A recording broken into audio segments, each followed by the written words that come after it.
Am I allowed to swear on this? Yeah. Good. Controversial opinion, I don't believe in work-life balance. So why ConeX? Why was that the calling? Frustration. With? Industry. Frustration with lack of support for SMEs, I would say. Is it harsh to suggest that SMEs should do more? Firstly, that's where primes should be more engaged.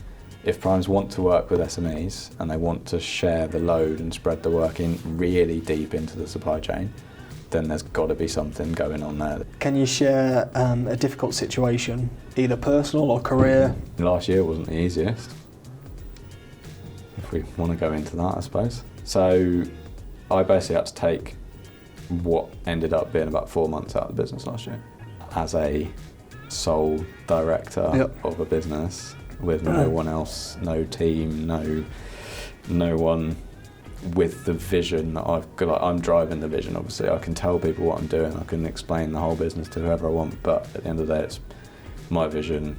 People don't necessarily buy into it until they've seen it and they've seen it in action. And taking 4 months away from that is very difficult. Huge thanks to this week's podcast sponsor, Stract. Every organisation has a strategy, but most struggle to turn it into action. Stract helps companies understand how to do that through coaching and training, helping companies achieve amazing levels of performance. If you want to learn more about Stract, the link's in the bio, please click through. Also, while you're here, huge thank you for supporting the channel. Please like and subscribe, it helps us grow. So my name's Sam, and I run the ConeX Portal, where we connect SME manufacturers, engineers, designers, and bring together a bit of a community around the SME sector and try and support and help them where we can. Okay, so before we go into your career, where did you grow up and what did you want to be when you're older? I can answer the first one. I know that one. I grew up down in Sussex in the southeast. Little like countryside village life just outside London. Fairly nice upbringing, I would say. What did I want to be when I was older?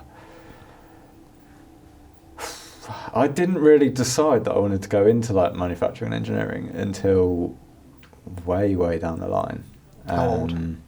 College?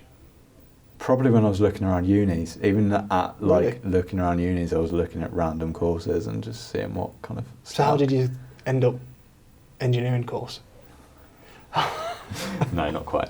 There was always the standard maths, science, interest in that. Maths was like number one for me forever. I was always like very good at maths and that sort of thing. And that was always a standout thing. So it always had to be something along those lines. I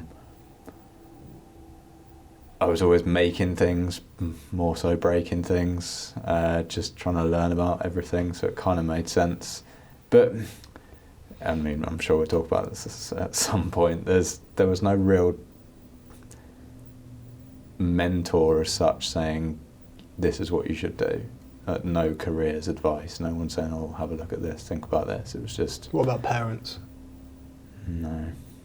Sounds harsh to say, but my dad was in like corporate banking, my mum was a nurse, neither of them were engineers or had that much of an engineering background.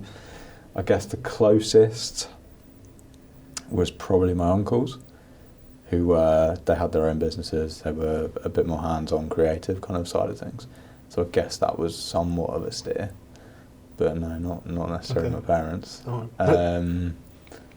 Which is probably quite different to what most people say. There was times where I thought about being a pilot. There was times where I wanted to just travel and not really work. There was all sorts of stuff, and like the amount of jobs that I've had between then and getting to where I am actually having ConeX. ConeX is the longest time I've technically been doing the same thing. Yeah, I made a note of that last night. Do you have a favourite memory from your childhood? Probably weekends away with my dad we used to go, being Southerners, obviously supporting Man United. Put the joke in before anyone else says it. We'd spend weekends like driving up to Old Trafford, spending the weekend up there, and that was quite a good memory. Always remembered that. Because of the football, or because of spending the time with your dad? Mix of both.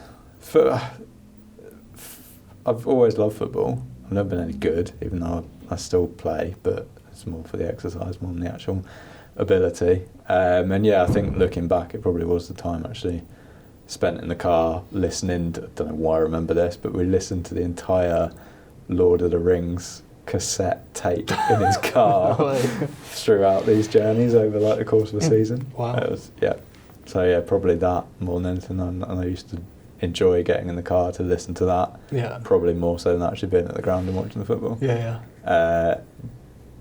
There is a classic story where I chose to go to like I think it was Cubs or Beavers or one of those things when you were younger. I chose to go to like a event with them rather than go to the football with my dad, and he has never ever let me forget it because it was the day that David Beckham scored from the halfway line. Oh no! Could have been in the crowd for that, and gutted. I said no. Yeah, and I've never lived that down. No. I don't think I ever will. No. You mentioned a lot of jobs. Tell us about the jobs then, sort of early, not even when you were an engineer. Did you have jobs before that? Did you have jobs when you were at college or university, school? Started working when I was 12. Doing what? Working at a local farm park in the village. Okay.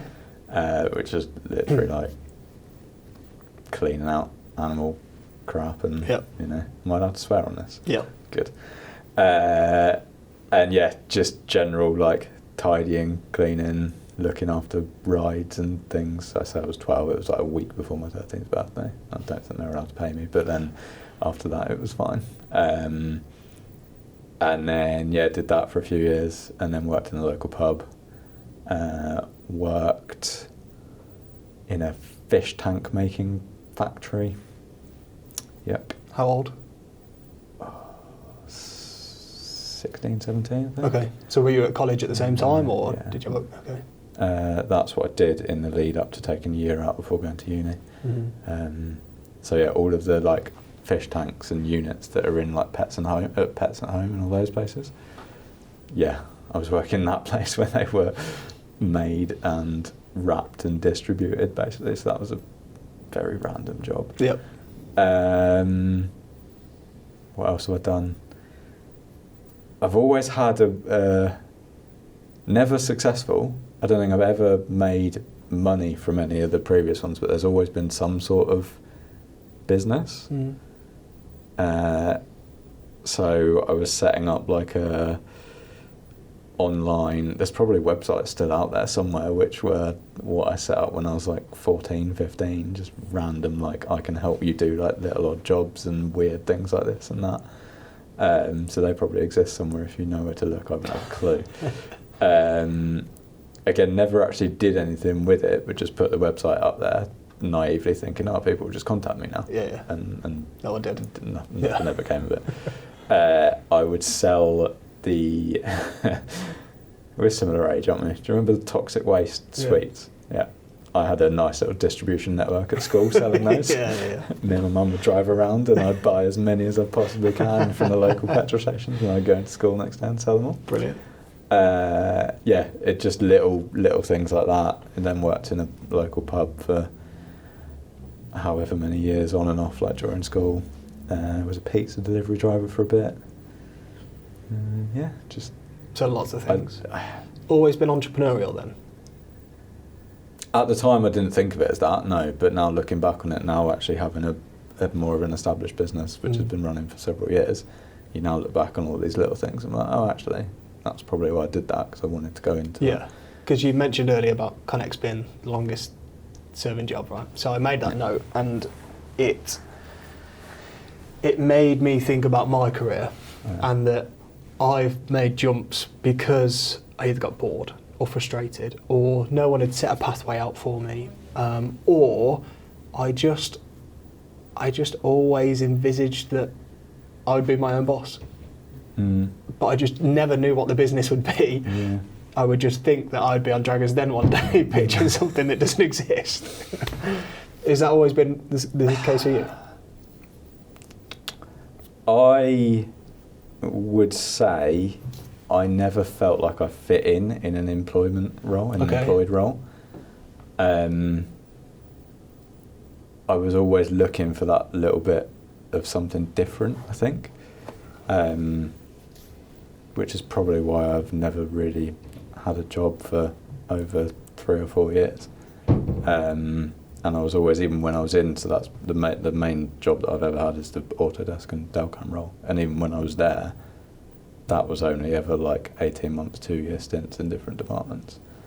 And yeah, I just think that's just my nature, I guess, in a way. Always felt a little bit different, not like the normal. I had that kind of ambition to do something a bit different, try and disrupt things. I was always thinking about how I could make a change within the business that I was working in, whatever it was. Even on a summer placement during uni, I worked for ISS, like the facility services, and I just completely like rewrote their entire system of how they were planning and organising things in this specific office I was in. So yeah, it was just that kind of,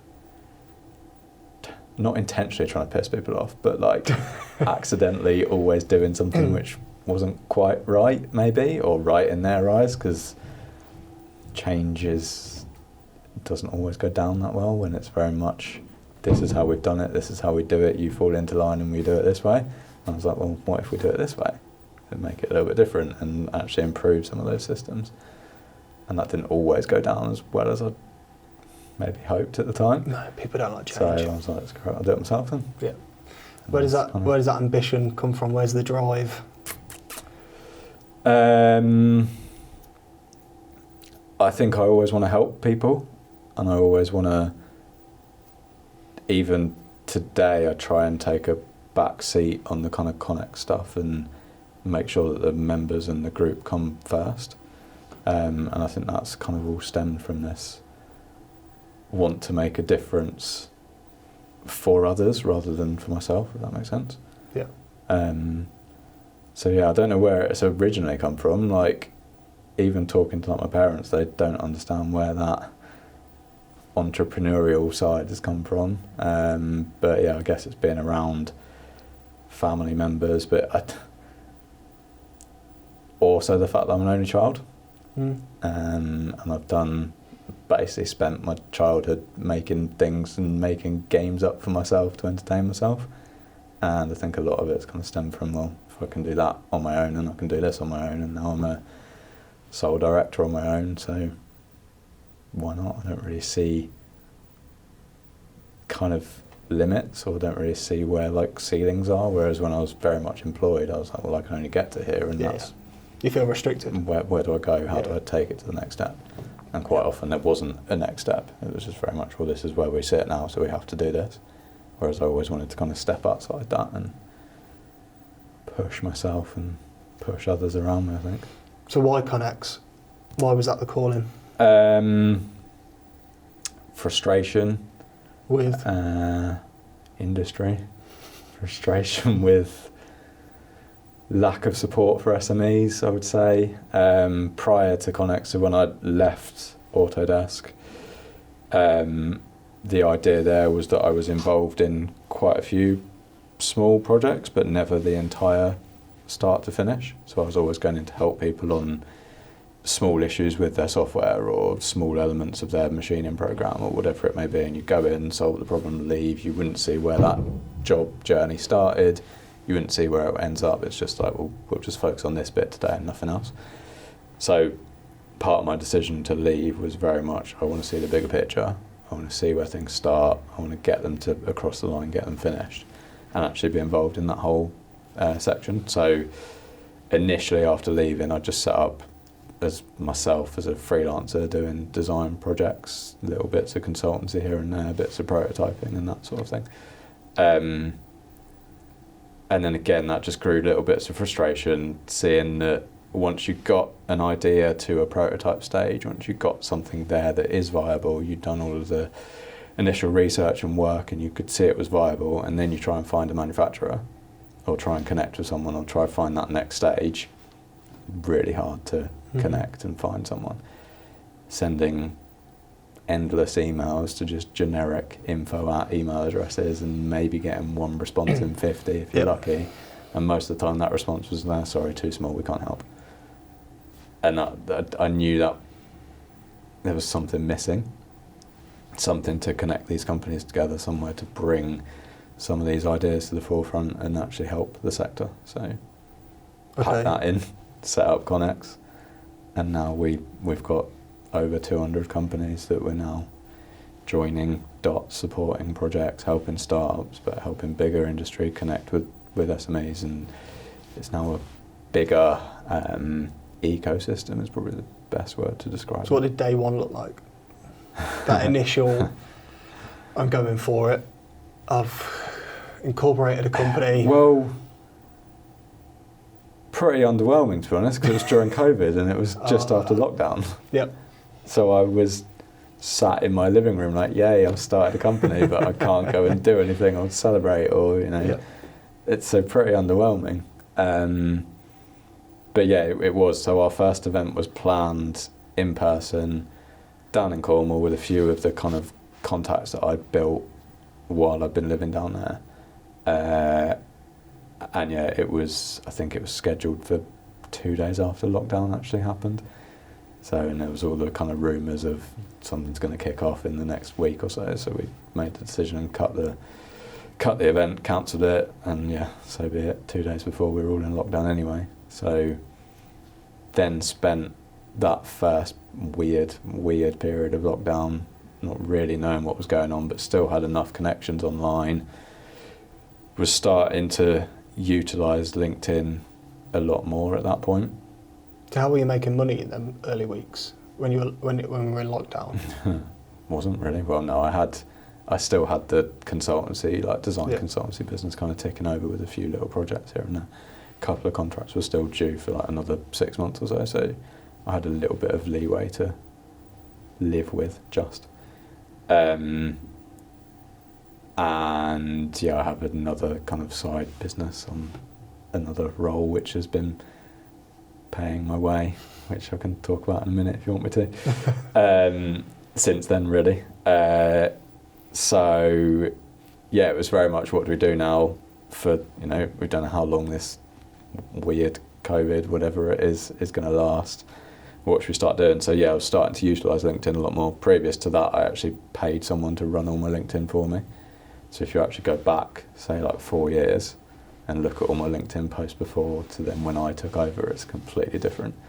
So I just started to see the benefits of actually being true to myself, being a bit honest on there, being very much open with challenges and difficulties, and that then started to paint a bit more of a picture around myself as an individual, so people actually know what they're getting when they're talking to me.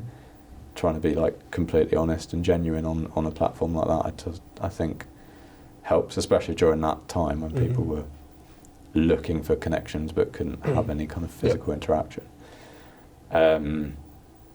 So yeah, started utilising LinkedIn a lot, and then we basically spent the first 18 months of ConeX just having online meetings with people every now and then. It was only about 30 or 40 of us. It was just once a month, have a bit of a catch up. Talk about what? And that was it.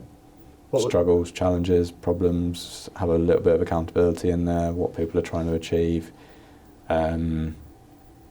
what we can do as a small supply chain, if you like, to support the rest. And most of that was Devon and Cornwall.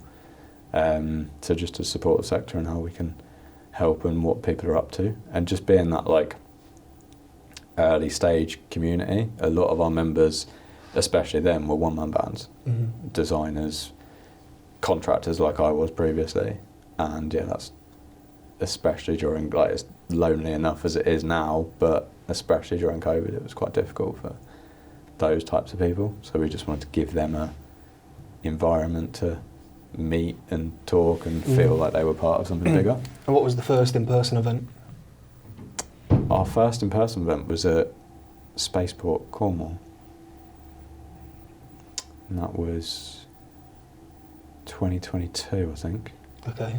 So it was 2 years later. So 2 years of just talking to people online. We then got some funding from Aerospace Cornwall to actually basically make a business out of it. So do something that we could have as a subscription model, set up some software behind it and get all of that stuff running. Which then, culminated in a launch, kind of relaunch, if you like, in February 2022, which is when we then started the online platform with subscriptions, and then did it in a big one of the hangars there, which actually had the Virgin Orbit rocket in the background of the event that we did. Nice. Which we don't talk about what happened to that afterwards, but yeah, it's quite a good place to actually start a launch of relaunch of a business, I think. So 2022, first in-person event, to end of 2024 now, where are we? 2022 event, I think we had 25 people there. We've now got just under 300 people who are using like the platform and the environment that we built, 200 companies, and constantly supporting one another. Like, the way that we position it is that it's relationship first, make relationships with others, talk to others. Networking has a perception of being quite negative and overly salesy, I think. So as soon as you say, oh, we're a networking group to people, they're like, don't do networking, don't understand it. A lot of people have a bit of an agenda when they go to networking events. They have to go to sell, and they have to come away with X amount of leads or business cards or whatever it may be, that then they've got to prove that the event was worthwhile and all of that sort of stuff. So, which is why I don't say we're a networking group. It's essentially a community to help people, to support people, to build relationships amongst yourselves. Because I do genuinely believe one conversation with someone that you were not expecting to have a conversation with can change the direction of your business. Yeah, of course. And it's unfortunate that people don't necessarily see that, so they're very much, we'll go to a networking event as long as we can start selling, and it's trying to change that attitude a little bit. Yeah. 300 odd members, working towards this relationship, get to know as many people, get yourself familiar with everyone in the group, because then you can all start helping each other, which will then naturally come back and win work, support projects, and grow your business with the rest of the group. So we're all trying to grow together rather than one person going off and doing their own thing here and there. What's the plan for next year? Consolidate. Doing this by myself, there's a lot that happens behind the scenes. If you're looking from a outward perspective, I guess, if you're looking inwards on what we're doing, it looks like I just turn up to a couple of online events, and I turn up to trade shows, and I post on LinkedIn every other day. That's probably what it looks like. But the amount of stuff that goes on behind the scenes that people probably don't realise is fairly substantial. So I know we cannot maintain this level of growth and keep going without changing something. So it's very much consolidate what we've got. We're going to get it to somewhere between 250 and 300 manufacturing organisations using the platform, and then really focus on what we can do for each of those members, rather than suddenly turning up in a year's time and having 600 members and me with no hair and stressed and not enjoying what Where I've does built. the 300 come from? Is there a concern that more than that it loses its community? Yeah, okay. You lose that personal approach, you lose that relationship side of things. People think they're signing up to sell to other people. Yeah. I see it from other trade associations and stuff. Yeah. And I mean, you were at our event in Bristol. The buzz around that was very much like a group of mates just catching up and hanging out, which is exactly what I want it to be. Yep. Yes, there is serious work that goes on in the background, and yes, we are encouraging people to work together. But by putting that relationship first and making sure it's a nice environment to be part of, I think we can do a lot more positively with the right people in the group, rather than just bringing everyone in, suddenly being 1,000 people and then you just completely lose that personal touch. Yeah. Yep. Okay. So you've touched on being a sole founder. You've touched on it being lonely. So let's go through that. What do the tough days look like? The really tough days, I probably do the absolute minimum and just try and get through and then start again the next day. It's having that attitude of tomorrow's a new day. Mm-hmm. So even if everything has gone terribly during the day, you've, I don't know, lost a couple of members, or you've had a bit of a negative post or a comment or something on LinkedIn or whatever it may be, it's trying to kind of move on from that as quick as possible and not dwell on it, because for every one of those negative comments there's probably about 20 or 30 like really good, really positive ones.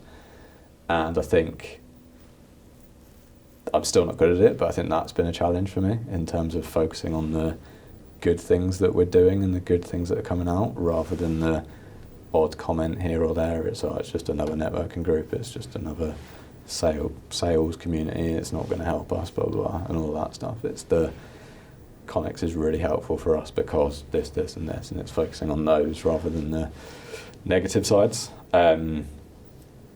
So yeah, I'm working on switching that mindset slightly, because I can easily go through a day of just thinking, what's the point? Yeah. Why have I done this? If things stack up and there's too much going on, it's very much, well, wouldn't I be better off doing something else? Or why am I putting myself through this at the end of the day? But it's just having those moments of reflection, I think, are quite important. And actually looking back at what you've achieved, almost kind of grounding yourself to see how it's grown, how you've achieved what you've essentially achieved, and then focusing on that rather than focusing on those negative things, which isn't easy, like, especially when there's no... Someone put it really nicely to me at an event that I was at earlier in the year, and we were talking about why we started business, who was there to support in the early days, was there a conversation that kind of pushed you into it? And I don't think there was for me. I think it was very much, I'm going to do this, I'm going to push myself into it. This individual basically had family, friends, everyone supporting, saying, go for it, we've got your back, we'll help you. I had none of that. I had no like cheerleaders, if you like, shouting and saying that you're going to succeed and you're going to do that. So it's kind of reflecting on it yourself is quite hard. So it's having the right people around you, which I think is what we're building within ConeX anyway. It's having that attitude of let's support each other rather than put people down, and just try and have that nice environment around change and doing things a little bit differently. Yep. Was it harder than you imagined? Would I do anything different? No. Everything that I've done, I would never regret anything. I would learn. I'm learning from my mistakes that I make, 100%. Was it harder? Absolutely. If you took me back 6 or so years to when I decided I'm going to go self-employed and start again, I would still do it. Knowing what I know today, I would still 100% do it. It's the first time, I would say it's the first time in my career to date that I feel like I've actually got a purpose and I'm making a difference. So I wouldn't change anything, because the amount of impact that I think ConeX is making and has made so far has been huge. So nothing changes from that side of things, but has it been harder? Of course it has.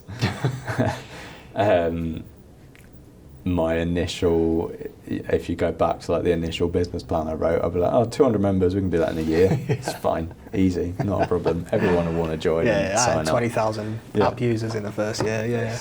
Everything takes longer than you think. And I'm still like that today. I wrote like a cash flow forecast for the next year yesterday, and I'm still very much, we'll get another 200 in the next 6 months. We'll get to this stage, by easy. Yep. It's just double your price, let's say you get there. Well, yeah. There is an argument for that, but I'm sticking to the prices. Can you share a difficult situation, either personal or career, how you've overcome it? I mean, last year wasn't the easiest. If we want to go into that, I suppose. If you're happy to go into it. Yeah, I don't mind. Okay. What I happened think last I'm year? at a point where I can reflect and learn rather than be almost scared of it, I think. Okay. So I basically had to take what ended up being about 4 months out of the business last year, which as a sole director Yep. of a business with no one else, no team, no one with the vision that I've got. Like, I'm driving the vision, obviously. I can tell people what I'm doing. I can explain the whole business to whoever I want, but at the end of the day, it's my vision. People don't necessarily buy into it until they've seen it and they've seen it in action. And taking 4 months away from that is very difficult, I think. So I basically ended up in hospital June last year. Interestingly, through the same thing that Mike Tyson had. Which He just had that ridiculous fight with whatever his name is. But they postponed it by 3 or 4 months, didn't they? So he had a massive internal bleed, which he lost about 50% of the blood in his body and was, hospitalised because of it, and that's why it was all delayed. So I had the same thing last summer. And what caused that? This is the difficult thing. We have no idea. We've never been able to find out what it was. It just kind of happened out of nowhere. And I was with you when it happened. There was a show at the NEC. Yeah. And then I was in hospital like the next But day. I didn't know. And no one knew. No, we had a dodgy burger the night before that I was ill That's from. what it sounded like. But and I assume that's why you weren't there the next day. For me, it was very, very different next day. So I mean, that wasn't exactly easy to try and come through that situation. The hardest thing, in terms of actually being ill itself, that wasn't actually a challenge. Like having blood transfusions and being on a hospital bed and that bit wasn't actually that hard because I didn't feel that unwell, which is probably why it took me a while to actually go to hospital, but that's another story. In myself, I felt okay, and I never suddenly felt really, really bad and like something was wrong, which is probably why I didn't go to hospital. But anyway, I eventually did. Found out that it was actually quite serious. I was like, this is not really expected.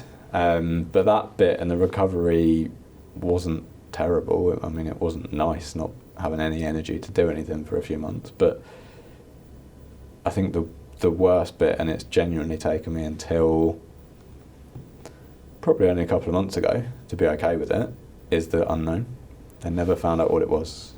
No one knows why it happened. No one knows why I lost 2/3 of the blood in my body over the course of a 24-hour period. And that's probably been the hardest thing. It's like, well, what actually caused it?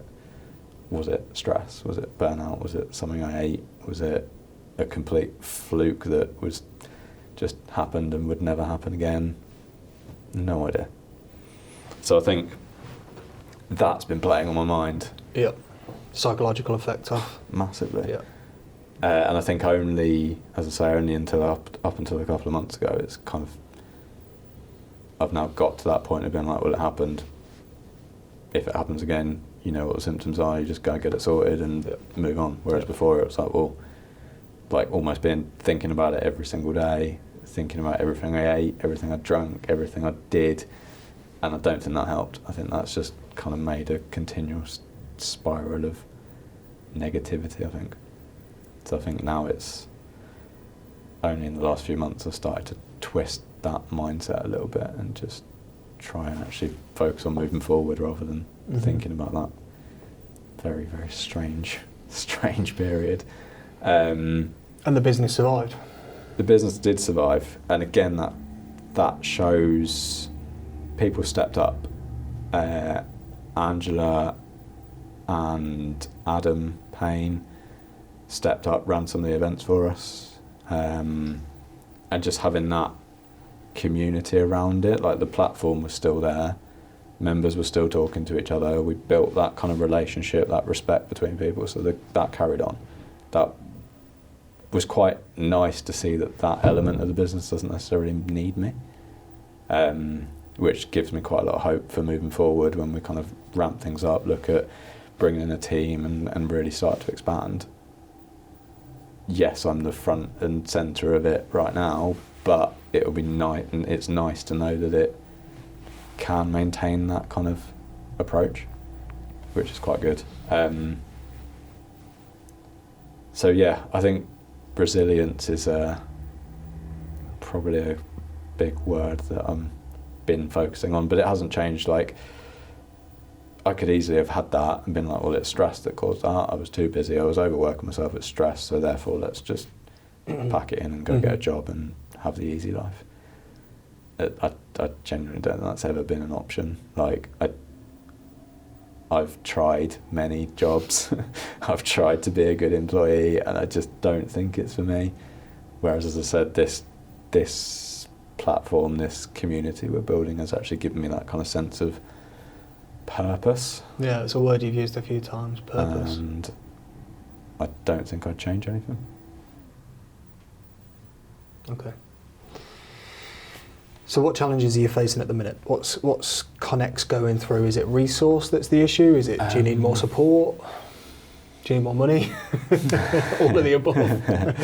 Well, we're just about to go through a nice milestone where I can start taking a wage, which is okay. Always After 5 years. Yes, which is always a nice one to kind of hit.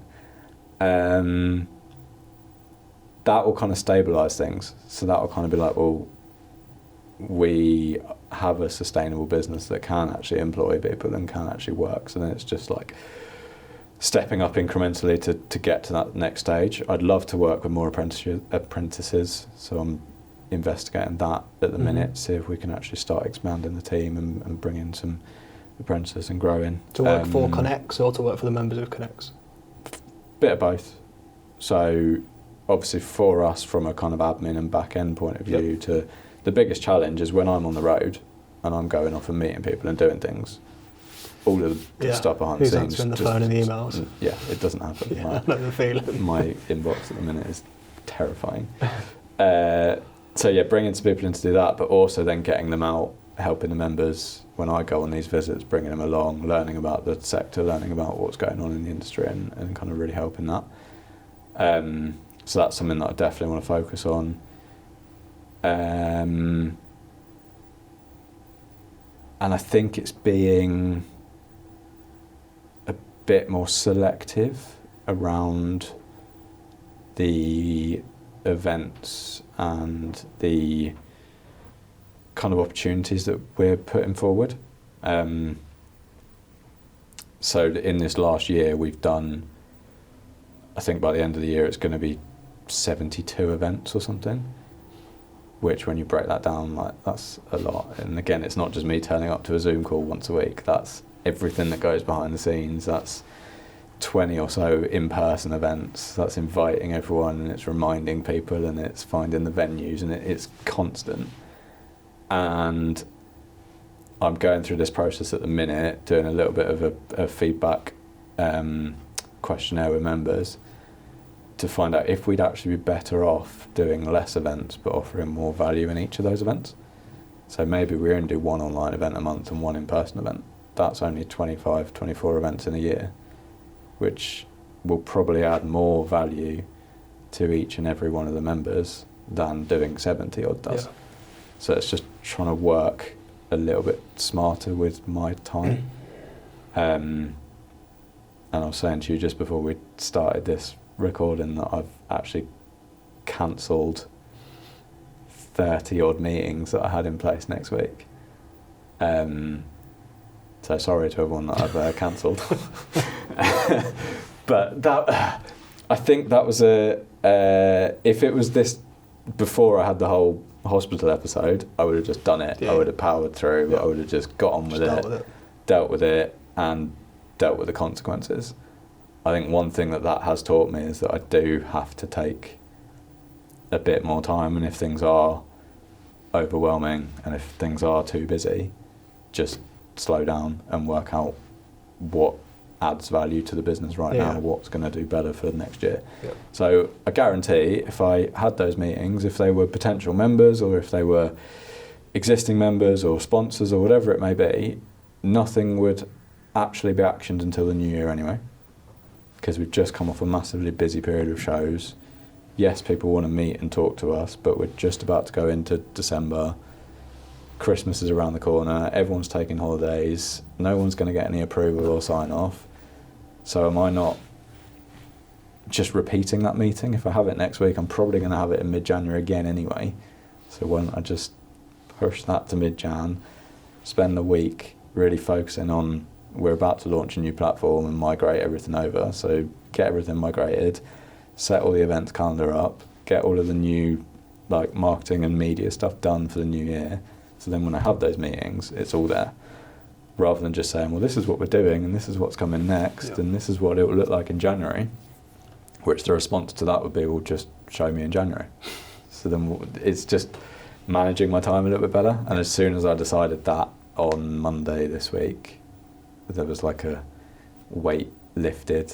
I felt like I was rolling into a difficult period of, too much going on, spreading myself way too thin. Yep. And as soon as I decided that, the weight lifted instantly, which I think is a sign of making the right decision. Yeah, I think so. Yep. Yeah. Okay, let's talk next generation of engineers. Skills gap. We all talk about it. We do. If you were stood in front of a classroom of next generation, what advice would you give them? Be a sponge. Take in as much as you can. Ask as many questions. Don't be afraid to ask for help.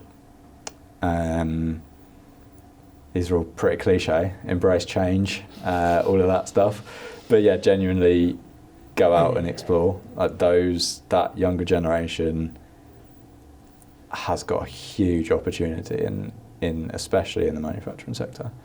Manufacturing is so far behind in some instances that a young engineer or not even an engineer, a young marketing student, anyone that's got a bit of a passion or a bit of an idea around the sector could really come in and make a huge impact.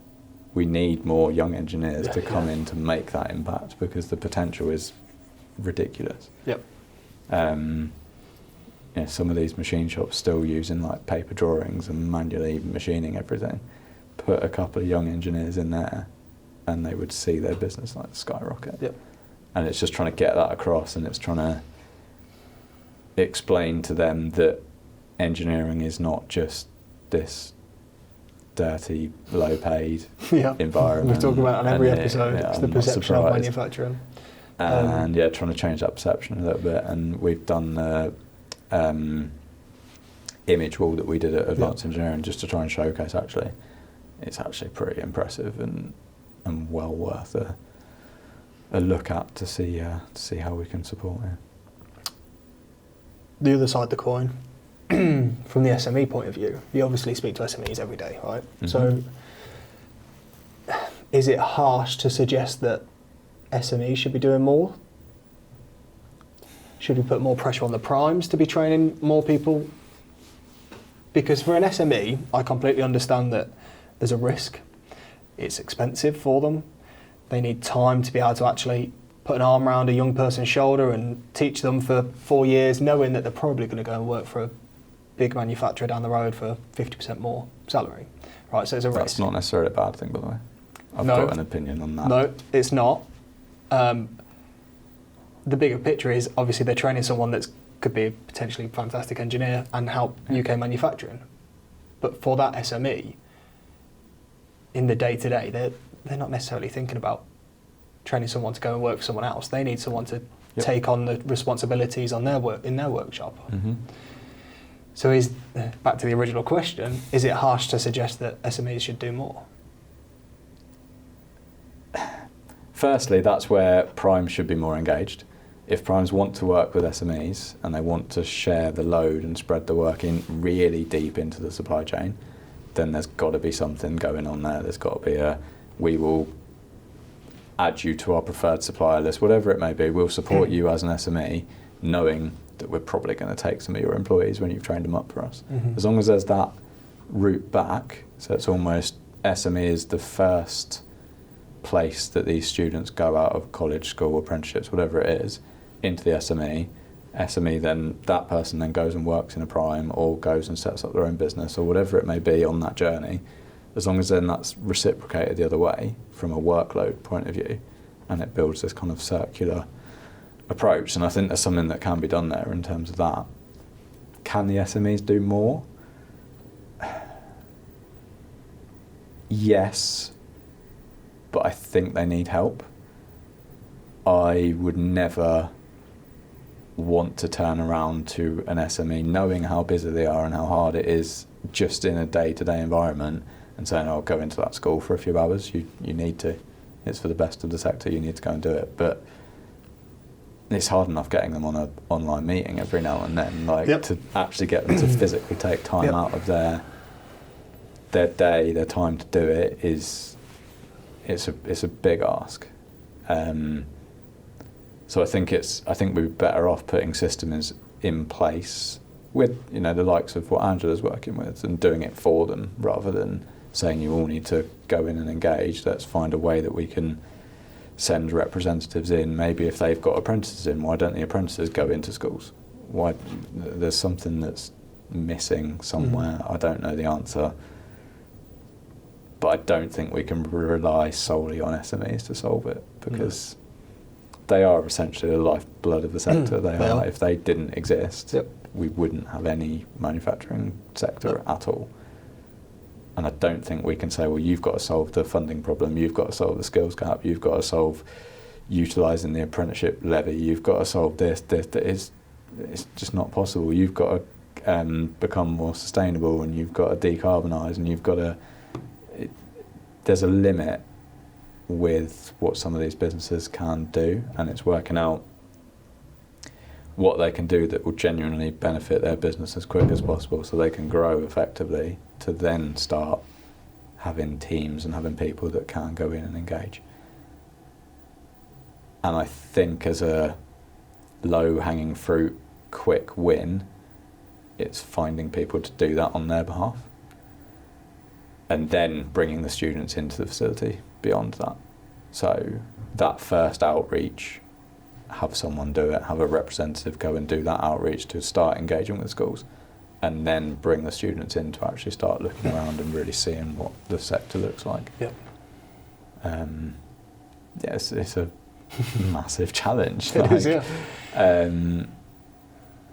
There's a lot going on, and there's a lot of companies trying to solve the challenge. I would say we're there to support, and we have conversations about it on the online platform and on some of our meetings all the time. And if there's stuff that we can do, if we can borrow, let's say, a few apprentices from, say, 10, 12 of our members for a day, and we go into a school together, then yeah, of course we'll facilitate that. But yeah, it's making sure we're taking pressure off the SME rather than applying more. Yeah. And yeah, I don't fully have an answer for that one at the moment. That's fine. Is there anything you'd like to ask me? As a sole founder? No, I'm not I'm a co-founder, but my co-founder is still employed, so I feel your pain.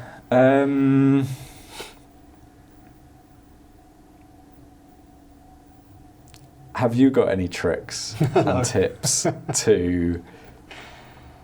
Well, you're not just a sole founder, you're a new dad. Yeah. How do you find the time to manage it? I'm single and I'm still struggling.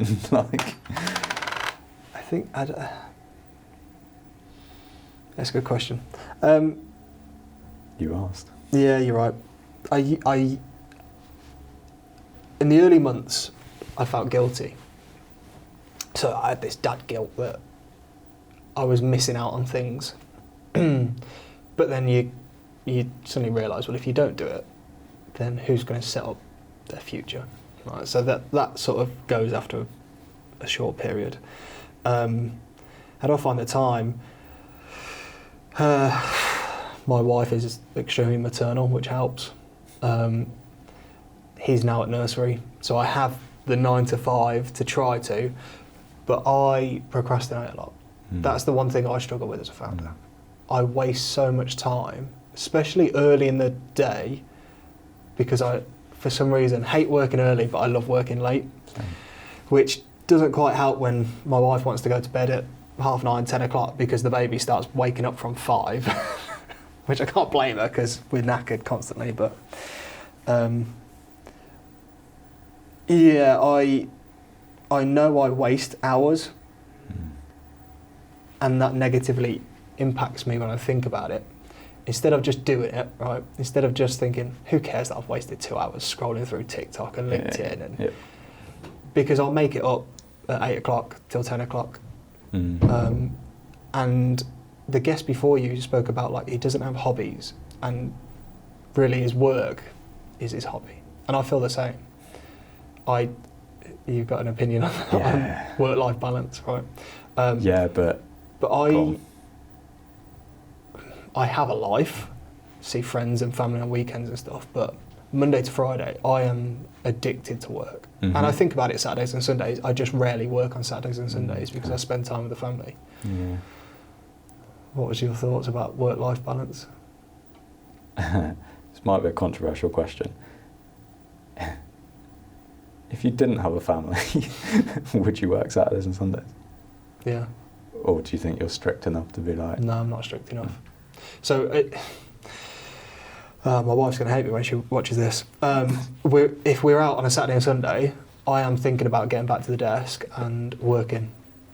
And I'm thinking about, how do I speak to the next customer? Or what's outstanding on my to-do list? Because I never tick off everything on my to-do list. So I'm constantly anxious about work. Where's the next PO coming from? Why haven't them invoices been paid? Chasing money. Like, when I started the business, I didn't even think about chasing money. I just assumed 30-day payment, people paying 30 days. That's not fucking true. Yeah. So yeah, I just don't switch off from it really. No. I go to bed thinking about it. I have some bloody weird dreams. Like, we've now took on 3 marketing students, right? So a Wednesday is brilliant for me because 3 students, 16, 17-year-olds, I go in there on a Wednesday and I just offload the 100 ridiculous ideas in my head, and the 3 of them throw it around the room and they come up with ideas from them. And we thought about an ad campaign, right? One of the students thought about this. They said, what about we make a campaign about a stigma from moving from print to digital, and we film engineers looking at magazines, but behind it they're scrolling the newsfeed on Engineers Insight. And I thought, what a great idea. Well, that night I went to bed thinking about making that ad campaign. Well, yeah, because then the next Wednesday I was like, I've had this idea, and I'd mapped out this whole advert, and these engineers look at it, and then this engineer walks into the cubicle, still clothed, don't worry, sits down to like read the magazine away from people, but actually scrolling Engineers Insight. And then the camera peers over and there's a moment of panic and he shuts the magazine and there's the Tesla rocket in the middle and it's like, sounds ridiculous. But it's that funny moment that people would watch for. Yeah. But just things like that my mind is just racing constantly. Okay. Controversial opinion, I don't believe in work-life balance. I'll come back to that in a sec. But I mean, this is completely switched this on its head because I'm now asking you questions. Please. What are there things that you do that enable you to switch off from that kind of anxiety of I need to be working, I need to be doing this, or is it literate? Is there anything that you can recall where you basically forgot about the business for, even if it's only half an hour? Is there anything that you do that is, oh, actually, I'm just realised that I haven't been thinking about it for the last hour? I'm sure I do a lot where I don't think about it. I just don't have that realisation where I don't think about it. I play with Arthur, the baby. Like, I'm not thinking in that moment, there's a But if you can have that realisation, I think that helps massively. For me, it's doing some sort of sport, playing football, playing rugby, something. At the time, you don't think about, oh, I'm not thinking about the business, this is great. But then a few hours later, if you think, oh, I've just had like 2 hours running around, being terrible at sport, but just running around, and I haven't thought about anything to do with business for that 2 hours. Like, that's quite a nice... Yeah, I mean, I haven't played football for a while, but have. even when I think back, like, so the business idea was 2019, so we're 5 years on, but before that, when I was employed, I was the exact same. Like, I just couldn't switch off from work or trying to think of the next thing that I would do on the side, or it's just the way my brain works. I think I'm just constantly I think I'm the same, but it's those periods of almost grounding yourself is quite nice. Like, I've got like my group of friends now in Bristol. I only moved there last year, so it's not easy to meet people and make friends when you're running a business. And there are times where I literally don't speak to any of them or see them for months because it's just too hectic. But what I really like is a lot of them are self-employed as well. Yep. And what I really like is when we go and do something sociable, nothing related to business. Yeah, we talk about business and stuff, but it kind of brings us all back down to like almost that chill level, which is quite nice. And it almost resets everything. So then the next day you can go back into work almost feeling refreshed. Yeah, I mean, I'm not anxious about work constantly, but social situation, I would still think about it. Yeah. So I'm not panicking, although, you know, we've had moments recently where we owe tax that we just don't have the money in the bank for, and then I'm panicking on, right, we're dipping into savings now, and then it affects personal life, and my wife's like, are you going to pay yourself this month? I'm like, I have no idea at the minute.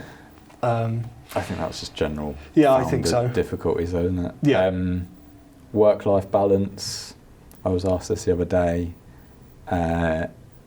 you need to have more, or told this the other day, you need to have more of a work-life balance, and I completely disagree, because if I suddenly started upping my life side of that balance, business would drop off, and then I'd be miserable in that life side. Business would start to suffer off the back of it. Like, I can't take a break, even if I say I'm going to have a holiday, I'm going to stop everything, I'm going to, you know, fully switch off. I can't do that until my to-do list is complete.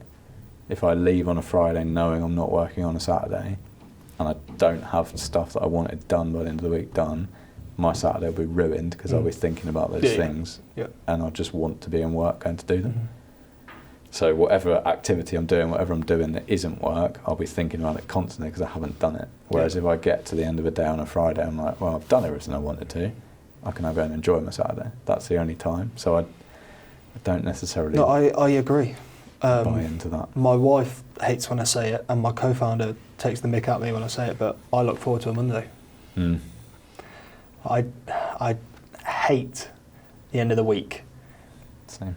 Because the weekend's going to happen, and I've got to wait 2 days until the Monday, because I know that I'll end up working on an evening on weekends and no one will answer your email, which is really sad. But if you didn't have that mind frame, then how are you going to make an impact? I answer most of my emails at the weekend. Yeah. It's my like catch-up time where I know I'm not going to get a response, and then I get in on Monday, and then I suddenly have like 200 responses straight away. Yeah, which I think when we talk about the work-life balance, I think is fine when you're in corporate. When you work 9 to 5 and you can switch off 5 o'clock, you could go home. Yeah. But if you're building a business and you're the face of the business, because these days it's about personal brand, and you know, people know our faces as much as they know what the hell we do. Yeah. I think work-life balance takes a back seat. Not negatively though. I don't think it's a bad thing. No. I'm quite happy working 80% of my life, 90% of my life. I know I'm building something which is going to add value to hundreds, if not thousands of people. Like, I'm quite happy doing that. As I said, and I've said many a time, I feel quite content in what it is that I'm now building, and it's given me that sense of purpose, which I've never had before on anything I've done. So I don't mind the fact that I may not have the best social life in the world, I may not have, hundreds of friends. Like, I don't have that, but my life is formed around what I'm building with ConeX rather than anything else. Yep. I don't think that's a bad thing. No. Do you consider yourself successful? No.